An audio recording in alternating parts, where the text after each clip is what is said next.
9 a.m.-ish here in Zurich, Switzerland, and I couldn't get a lot of sleep last night, so you guys will have to help me out in this session because it's going to be interactive. I will throw questions to the group from time to time. So just a warning there. So yeah, so like as Songyi said, I am the Wealth Owner Programs Lead at Center for Sustainable Finance and Private Wealth, and we're the only academic unit in the world that basically work with private wealth. And I mean, like you can Google, you know, like why moving capital into impact and sustainability is good for the world and whatnot. And many of you are so familiar with that. So I'm just going to start by telling you my story, why I'm doing what I'm doing. So it kind of goes back a little bit. So my dad, he got like a rough start. So his mom, she got like post-pregnancy depression, and so in the end, it's kind of resulted in like she abandoned him when he was 6 months old, and then his dad was unfortunately admitted to an asylum practically most of his life. He told me when he was in university, he sometimes had like a cup of ice for lunch. But he did really well for himself. So he's now, you know, he's one of like big shot lawyers. He, you know, driving flashy car, this and that. I'm not here to like idolize my dad because, I mean, he's a human being and my shrink would know a lot about him. But my point here is to just tell you that this is like one of the stories of human potential. And I think you're all like familiar with the story like this, you know, from movies, from books, or maybe like someone who's like also like in your like closer surrounding. Like you probably heard of it and you probably feel it, that human potential can be so powerful. And the reason why I'm doing what I do is because I believe there are many more human potentials to be unlocked by capital. And that's why like we're working here. So CSP, that's my story, why I'm doing what I'm doing. And like CSP, so the center, we started like 5 years ago with Harvard Kennedy School. Most of us in the team, we work with institutional investor for quite some time, but we kind of look around and then we thought like, wait a minute, there's a lot of people working with institutional investors, but almost no one is working with private investor. So we need to do something there. And today, basically, I'm really happy that you guys are joining this session because at CSP, we basically have two parts. One is the nerd squad that just go and look into like what really matters when it comes to investing, how can we do better? And on the other side are like people like me who then basically translate nerd language and then like try to disseminate the knowledge. So we're gonna go through a few exercises together here. So let's just get to it because we don't have a lot of time. So here's the SDG funding gap, right? Like, so sustainable development goals. I think a lot of you are already familiar with that. It's basically the goals that United Nations together with member state and civil society put together to kind of design what kind of world we want to live in, what kind of world we want to see. So the gap here is about 2.4 trillion per year. My question to you is, whoops, it's not working, sorry.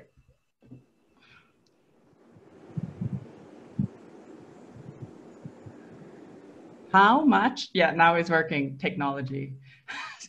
How much money is flowing into sustainable investment per year? So 2.4 is the gap. And just take a wild guess, or maybe you know the answer, and can you type it in the chat, or you can just like blurt it out. I'm not moving forward without you guys like answering.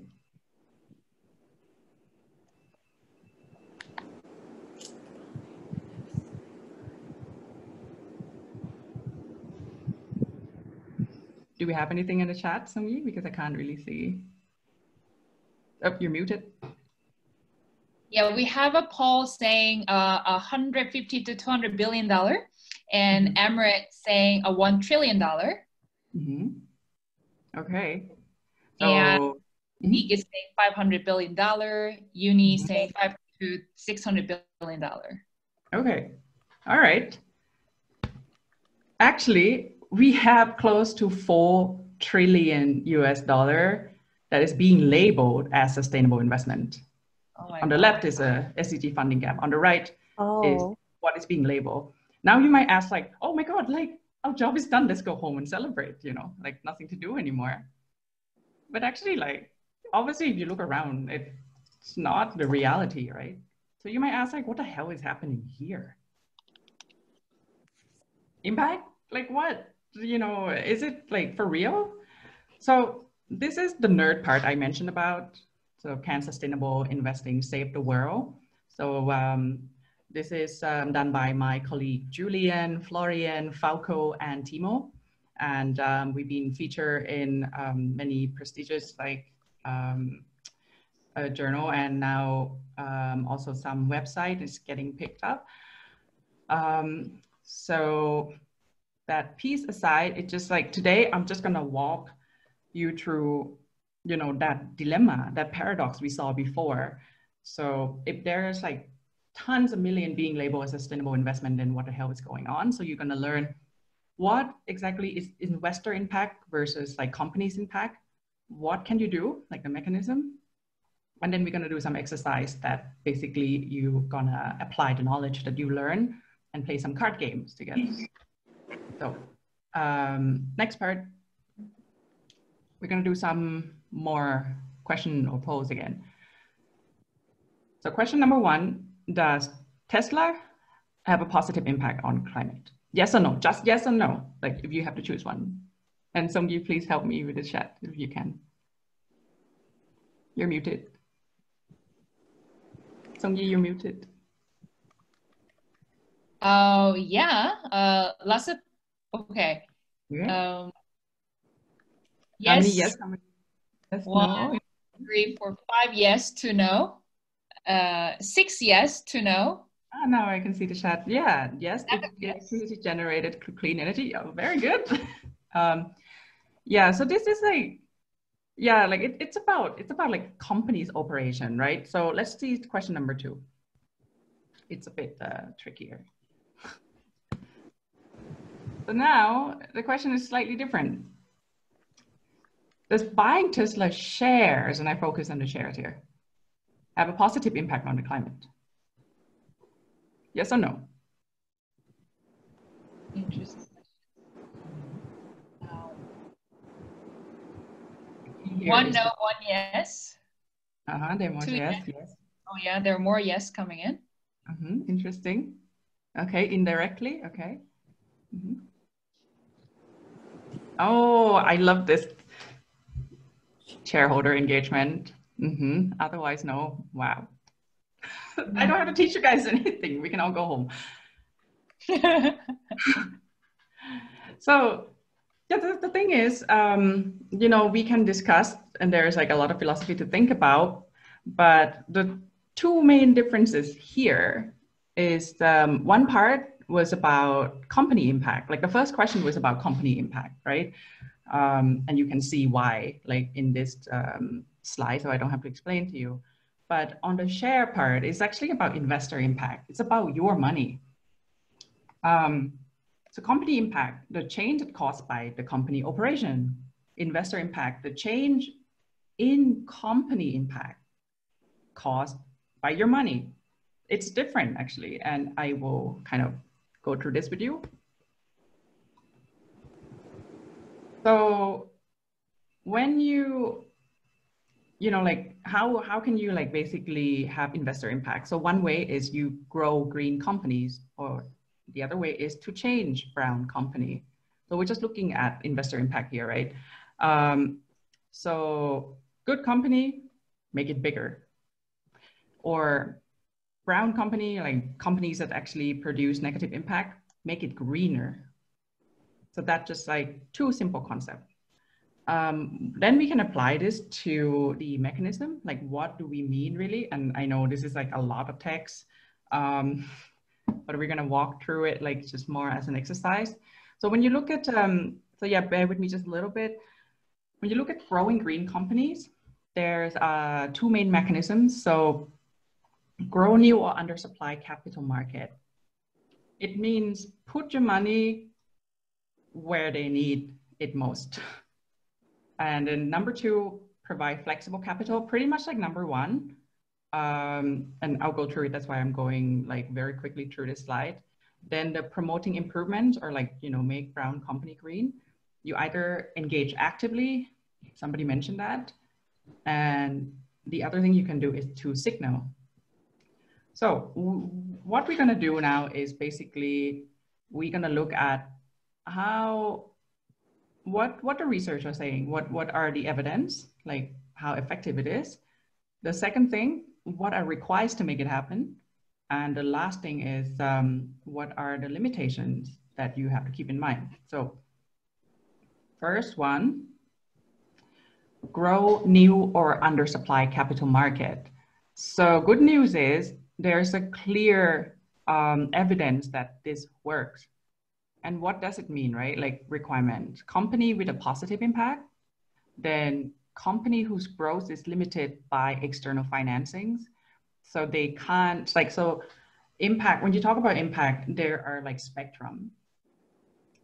And the more they are limited by external financing, like they can't go to a bank, they can't get loan, they can't get like access to like, you know, usual products that like one might see, then the more impact you have in this case. So usually there are small and young companies. They're in immature financial markets. So it can be, you know, like in emerging markets in developing countries. And like I said before, there are spectrum. And then there are companies with like intangible asset. And I think this probably sounds familiar to you. Basically, I'm talking about startup with positive impact. Startup that if they don't get your money otherwise, they will just never make it. So limitation here, this type of investment is not going to make a lot of impact if you know, basically invest in large companies with access to mature capital market, because basically it's mean with or without your money, they're gonna find funding somewhere else anyway. So like if you think about the Tesla example before, these days, if you try to get a piece of Tesla, you have to elbow your way in because it's like, oh my God, like this is so sexy. Like I need to get a piece of this. But if you're like investing in Tesla when it just started, like maybe 5-6 years ago, then yeah, like your impact is high, right? Because like people were unsure, like, okay, if this is going to work. So that's why sometimes timing also matter, but just keep in mind, like, that's my, like the rule of thumb is pretty much like, does my money matters here? Do they really need it? And can they get it somewhere else? And obviously they have to be a company that's producing positive impact. So number two, providing flexible capital. This one also good news. By the way, guys, if you have any question, you can just stop me and type it in the chat box. Providing flexible capital is also like the first mechanism. There's a clear scientific, like basically research evidence that support this, that it works. It's pretty much like the first one. So company with positive impact, company whose growth is limited by lacking access to capital. And limitation is basically, yeah, like here you can read it, lower risk adjusted financial performance. So it means like maybe the exit horizon is longer. Maybe you have to be investors who have more patience capital. Like you know that, okay, you invest in this one, you have to wait. Or maybe you're like, okay, I willing to make a cut in my return for more impact. And that's what we mean by flexible capital. So as an example here, I mean, this is an example from Rwanda, but honestly, like you hear this story over and over everywhere in the world, like in Vietnam, in Thailand, and so many places when it comes to coffee, where, you know, we go to Starbucks, it costs us like arms and legs, and like the farmers are still usually rather poor. So this is like the same story. And this happens in Rwanda at Musasa Coffee Cooperative. So there was a fund called Root Capital. They went in and provided access to finance to these farmers because they don't have, they can't walk into a bank and say like, hey, give us some money. Actually, then we have access to the global market. They're never gonna do that because they don't have like credit rating history, nothing.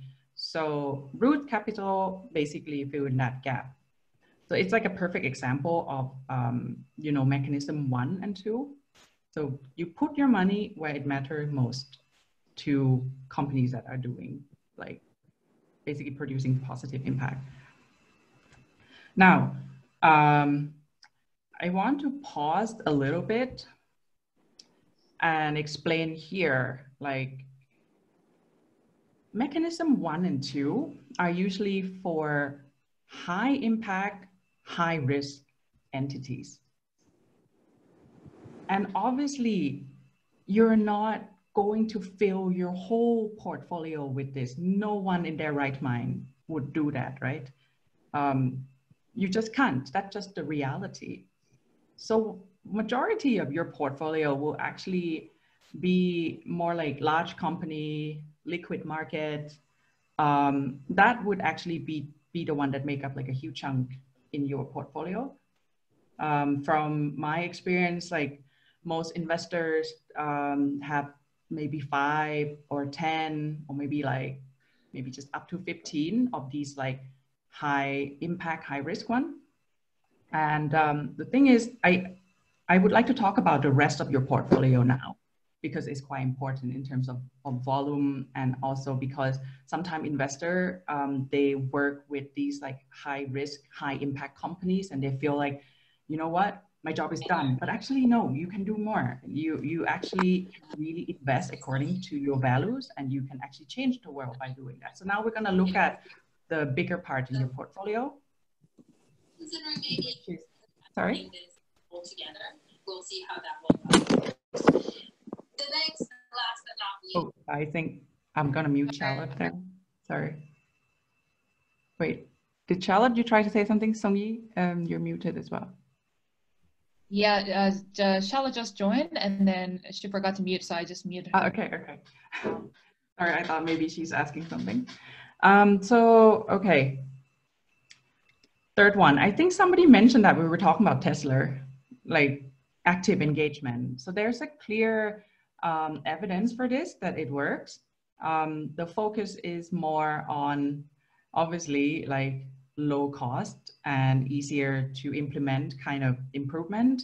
And it's also quite important to note that reputation of people who engage with these companies, like reputation of, you know, engagement funds, or also their skills are quite important to make it work.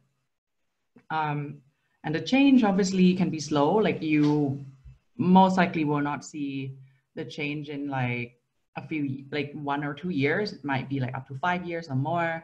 And it's also not gonna like transform industry. Like you can, for example, like engage as much as possible with tobacco company, but they're not gonna, you know, become something else. Most of them not, and they usually have enough fundings anyway.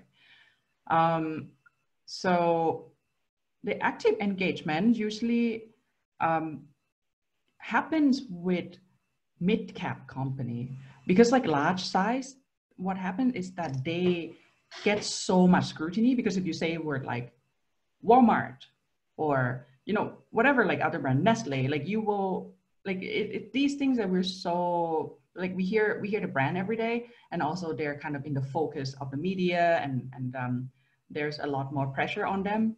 So active engagement funds usually look at kind of companies that fall under the radar, and usually they are extremely dirty, and you will never heard of them because that's not like usually these companies, they don't do something that's kind of directly related to your daily lives.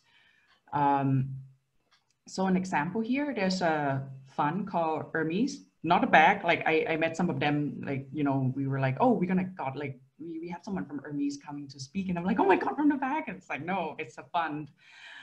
It's like, oh, okay, cool. So they engage with Sinopec. And Sinopec basically, you know, in their oil production process, they basically there's a lot of methane leakage. And, you know, methane is like a very potent greenhouse gas, actually like much more than CO2. So Hermes started like a dialogue with them, and it was not like going there and say like, this is bad. Like, you know, it's just more like, hey, as an investor, we see that you can actually improve your operations and save some cost.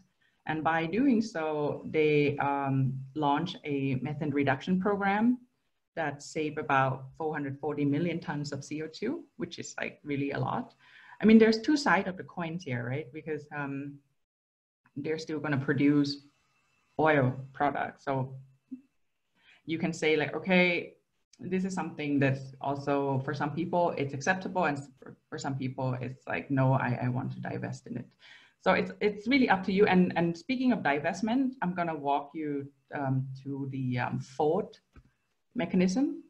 So divestment, a lot of time, you know, it's about signaling like, hey, because of this shit, I can't sleep at night, so I'm not going to invest in it.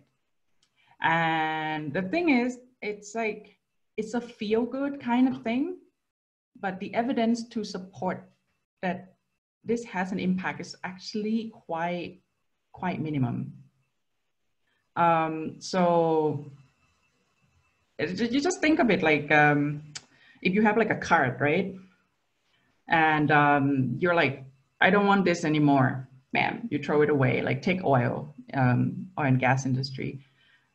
Somebody will pick it up. And when I say somebody, like people would just think like, oh, okay, like greedy person and like greedy investor. But actually, no, a lot of it is like pension funds, government. So if you want to punch someone, some of you might have read like Rosling's book when he was having an argument with his students. The book is about statistics, but like about the world. He was having an argument about like oil industry and so on with his student. And his student said he wanted to punch someone. It's like, well, it will be your grandmother that you punch in the face, because in the end, it's like pension fund and stuff that like buy this type of things. So even if you divest, most of the time, unfortunately, the market is so efficient. It would just get picked up anyway. But you can do something. I mean, like, it's a good place to start a conversation, for example, in your family, like, hey, what are the things that we, you know, can't sleep with at night? It's a good place to start. So we're not saying don't do it. We're just saying, if you do it, good, but this is not enough. You have to do more. And so there's an example with the Rockefellers. Bless you, some of you. So we also work with some of the family members, and like a couple of years back, they were on like kind of front page of New York Times, because they say we are going to divest from oil. And Rockefellers, for many people, they're like the oil, right? Like, and so if you gonna divest, it's quite important that you make a fuss about it, like make it known in media or something. Then you like your signal is stronger. But otherwise, just generally, it's not going to do much. But it's a good place to start. So also, like there's a limitation here about ESG, and we have a separate research on that. So ESG data are super confusing. They're like different. Sometimes you can say like, oh, I am divesting and I'm only investing in like what they call best in class. But best in class is just like among these. So let's take like maybe weapons. So you can say like, I'm only investing in best in class, and maybe the best in class is just basically they have perfect ESG score, but they're still producing weapons. You know, like it's not one might say, okay, there are reputational risks, then you start thinking even more. So if you're gonna like look into divestment and ESG, then also look into what are the criteria, like the devil is in the details. So these are like just the basic, and we're gonna work together as a group now to apply this. So this is like a small card game that we're gonna play together. You can see the X and Y axis, and so investor impact versus company impact, right? So first one, Blue Horizon. Asset class, venture capital, geography, global. They invest in early stage, not giving you a hint at all, disruptive, sustainable food companies. And you can see some of their investment there. So let's see, let's maybe like start with company impact. Where would you put this? Low, medium, high? I mean, company is the Blue Horizon, right? So company impacts means, in this case, mean companies that Blue Horizon invest in.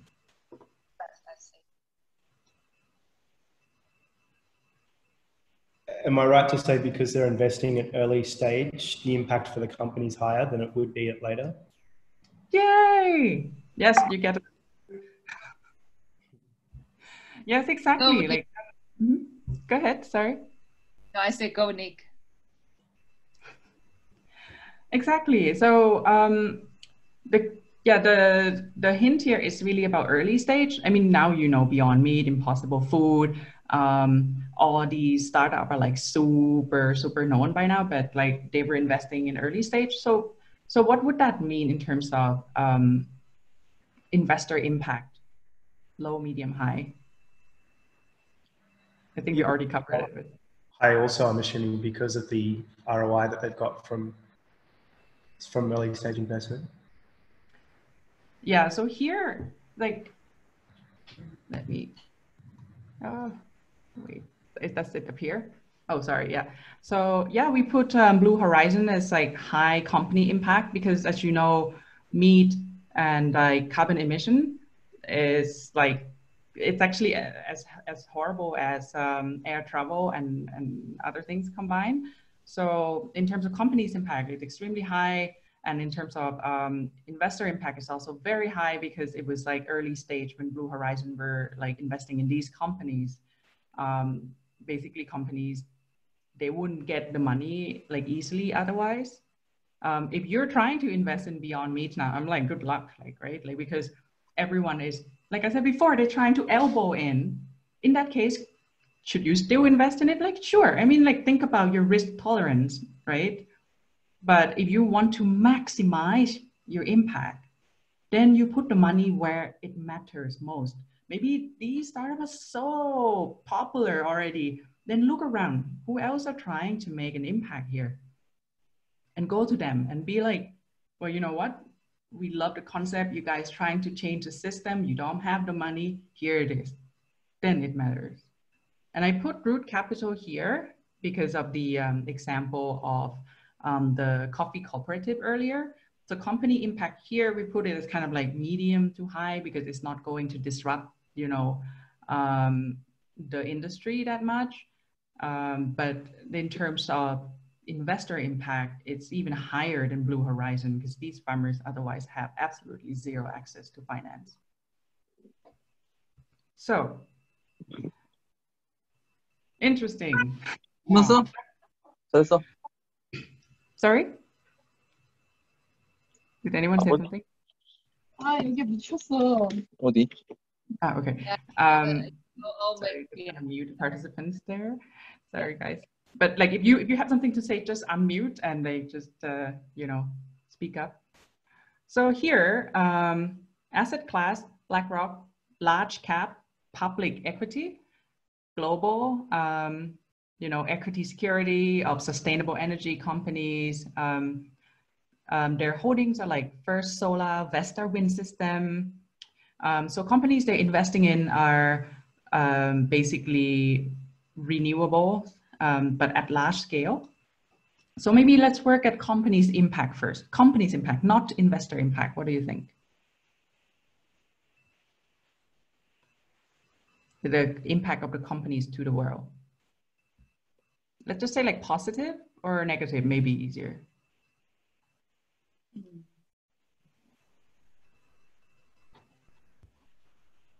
Positive.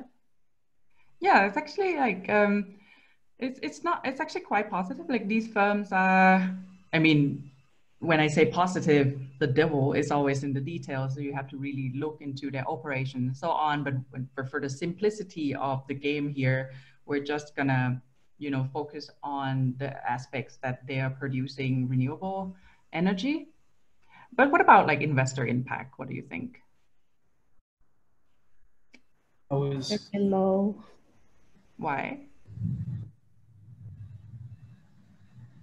Because they do not have a much power over the company's ownership or decision-making structure. Yeah, it's like if you give money to this fund now, and this fund, by the way, I know that BlackRock actually does engagement, but this fund not. They do no engagement in this one. So you give the money to BlackRock fund. Does the money actually go to this company? Like think about it, right? Like how? Yeah, exactly. Like the trading would just go like you. It doesn't really go to the company. Market money. Yeah. So yeah, that's basically the logic. And Yeah. so if we move forward, what about Hermes? So there, I mean, this is like really big hint here because like SDT engagement equity fund. So they, yeah, invest in small and mid cap public equity. So liquid market, they focus on emerging market and engage with companies with high improvement potential. So you can see like holdings, you may never heard of them. So like, let's look at the company impact, right? Company impact, what do you think about company impact of these companies? I said before that engagement funds usually, you know, maybe I shouldn't say more. I'll let the group speak. I'm guessing it's medium to high again, but for a different reason. I mean, BlackRock was because it was BlackRock, and when the CEO says climate change is investment risk or whatever, everyone hears about it. So, but in this case, they're still small to mid cap, so it does give a certain meaningful impact in terms of the investment quantum and in terms of the support or the tailwind of the fund. Mm-hmm. That's my guess. Okay. Others?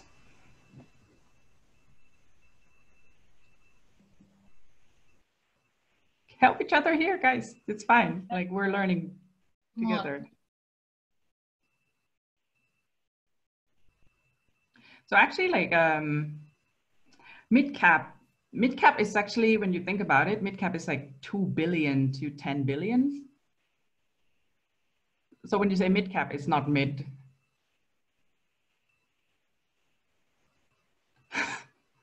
You know, like the first time I heard it too, I was like, mid cap means like, oh, like 2 billion to 10 billion. It's like, you know, so in this case, actually, I think what's unfair about this card is that most of us, including me in the beginning, didn't know who are these companies. We don't encounter them in our daily lives. We're like, who the hell are they? And if you kind of look into them, then you will start realizing that these are companies that maybe like, you know, electrical parts or like, you know, supply chain might be murky. Their processing, like their operations are very dirty. And because they're so under the radar, that's why engagement funds kind of come in. And so now that you know more about a company, where would you put the company impact? Slow. Exactly. Yeah, so they're like, you know, brown company. These are like brown companies. But what about like investor impact? It would be pretty high. So they want to engage actively and they want to convert the brown to green. Mm-hmm. Anybody else, like other inputs? Good. Yeah, like exactly. So engagement funds, usually if you look into what companies they're investing in, and you look into, like, you actually like really Google them, you will be like, why the hell are you giving me like this list of super horrible companies? I am an impact investor. You might even get angry, but then you have to kind of like see, okay, like what are you trying to do? There's also, for example, like T100 climate action, where they just like investing in mostly companies with like really, you know, like oil and gas industry, high carbon emission, and trying to change them. So that's why it's important to look into like engagement fund. Now, some investors, I heard some like interesting stuff. Some of them said to me like, you know what, I do this, but I only limit it to a certain amount of my liquid portfolio, because in the long run, they are risk for me. And we're starting to see that as well with the oil price and so on, right? So it's something to keep in mind. Like, you have high impact, but you should also think like, okay, is this also reputation, or is this also like generally like ESG risk? Mm-hmm. So this is about, you know, trying to change brown company to green company. So now, yeah, last one. Vanguard, ESG, and you hear word ESG a lot. US stock ETF. Again, like small to large cap public equity, like everything. US stock index, but they exclude sin fossil stocks, companies that not complying with UNGC. They do some ESG criteria. They, you know, have some large holdings in there, names that you know, Apple, JP Morgan, Procter Gamble. So in terms of company, what do you think? How does Apple or JP Morgan qualify under an ESG or definition? I love your question. This is so awesome. So when you think about ESG, a lot of time, what happened is that there will be like score, and it depends on, first of all, like most ESG data. So we also do a research on that. We can have like, we can run another workshop on that. But most of them put what they call materiality in different points, like what they think is important. So you would get different data set from all ESG data provider. And then they also take into, most of the time, also like industry insight, they take companies' self-reported information also into the score. So it also depends on how they frame it. And then a lot of time ESG compare, let's say like an example of like weapons companies I gave you before, like compare weapons company to other weapons company. This one is like the best one. Like, you know, that's the definition of best in class, or like all these dirty oil company, it's like best in class. It doesn't mean that they're cleaner. It means like of all the messed up like industry, this one is like the best. Like, why don't you invest in them? And that just like, that makes me want to scream sometimes when they're like, oh, this is ESG fund. And this is why, you remember the first slide I showed you guys, where like, this is the money we're lacking, and this is the money we're putting in, and we call it sustainable and impact. That's why we have this problem. This is why our job is not over.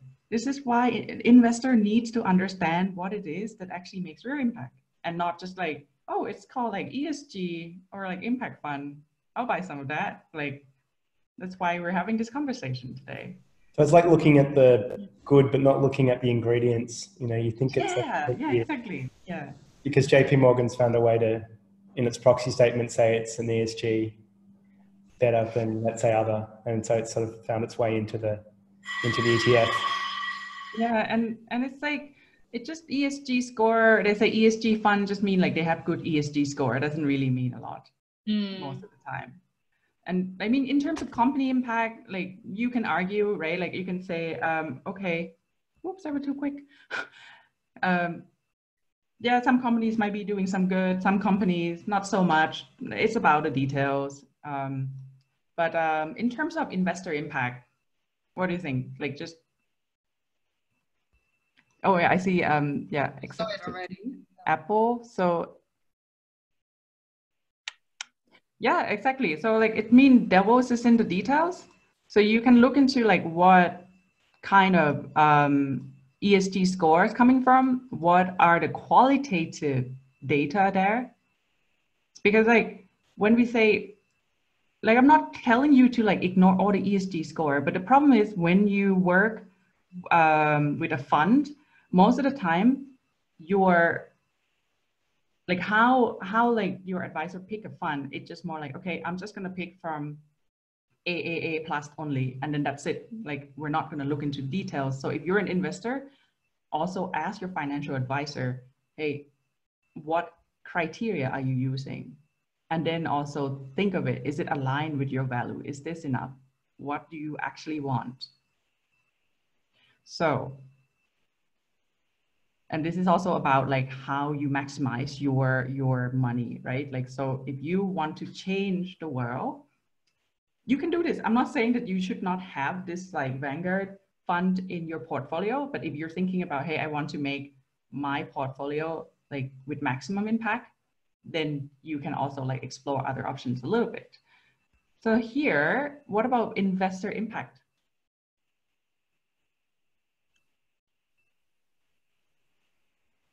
It was between low and medium. Thank you, Xinjiang. I really want to meet you. By the way, we only have a 2-minute left, so we probably have to. Okay, this is the last one. So what about investor impact?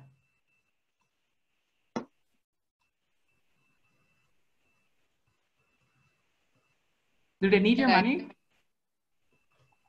Low. Okay. Yeah, exactly. It's like they do fine without your money. I'm not saying that don't invest in them. My point again is if you're thinking about maximizing your impact, you can keep some of this, but it's not going to be like maximizing your impact. It would just be part of your traditional portfolio, and that's fine because majority of us need, certain level of security. So we have like different level of risk tolerance. So I'll try to wrap up. Have 2 minutes. Yeah, so before we go, I'd just like to sum up, and thanks Guy for being so engaging and like for all this like input. So yeah, like I just want to stress again, if you want to maximize your impact, step 1, and you're at the right place, you're here at Impact Collective. So, allocate capital to young, impactful companies that needs your money. Maybe not the sexiest one, maybe the one that you really believe in and actually they can't get money somewhere else. And then, do as much of that as your risk tolerance allow in your portfolio. Maybe even start from the chunk that you would normally give to philanthropic or like charities. Maybe you can start from there. And then like step 2, when you've done step 1, your job is not over. Go home and then ask your, not go home, but like, okay, ask your like financial advisor, what is going on with the rest of your portfolio? Your impact itch is now maybe cured, but it's far from over because the chunk of other stuff also matters. Just, I think the simplest like rule is kind of like, are other stuff in your liquid portfolios aligned with your values as who you are? And you can kind of start working from there. And step 3, support systematic change. And that means, hey, talk about your investment decision. Why do you invest in, like impactful companies? Why do you, if you start working on your portfolio, what is like, what motivates you? Make this a conversation. Like, don't just, doing it alone. We need to build a community, like what we're trying to do here, like Impact Collective. And if you can, also support further research and try to basically advocate for political change. And I think that's it. If you have any questions, like always happy to talk. I think you're also like, here's my email and you can also ask Songyi later as well. It's been a pleasure, and we really want to be part of this change where one of the reasons why we're also working with Impact Collective is that in the next decade, there's a huge amount of wealth is going to be transferred in Asia. And we will miss that opportunity if we just make it business as usual. Mm-hmm. We need to move the capital to impact now. And we can do it. We can build the world we aspire to see together by just moving money to where it serves people and the planet. So I just want to stop there and thank you so much, everyone. And I hope I'll bump into you somewhere in this tiny planet. Thank you, JJ. Thank you so much for insightful practice and then useful tips. And I think I personally learned so much.